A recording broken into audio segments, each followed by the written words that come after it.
So, ang unang gagawin nyo dito mga master, hanapin nyo lang yung parameter 19. Kasi nakalock yan. So, i-confirm nyo lang. Tapos, scroll up ka, open. So, pag na-open nyo na yan, so, pwede nyo nang pasukin yung parameter nitong Samsung na positioner. So, pumunta lang kayo ng parameter 18, tapos confirm nyo lang, long press. So, pag ganyan na yung lumalabas, ibig sabihin yan ay na-factory reset nyo na.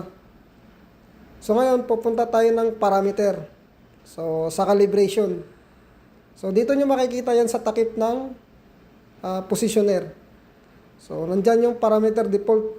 So, ito pala yung parameter 3. So, naka 35 mm kami kasi nga, ang position ng pin position namin sa likod ay 35. So, hindi kami nakasagad sa 50. So, dito naman sa parameter 4, ito pala yung nominal range. So, dahil hindi kami nakasagad, ang set point lang namin dito ay 15 mm lang.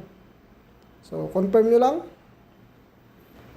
So, sa ibang parameter ay tama naman. So, wala tayong babaguhin. So, dito lang tayo sa parameter 15 na to dahil ito yung automatic calibration. So, confirm nyo lang long press. So, pag ganyan mga master, nagbi-blink na, hintayin nyo lang na magsisero yan. Kasi nag-automatic calibration tong Samsung nyo na 3725 positioner. So, pag ganyan master, nakasero na, ibig sabihin okay na.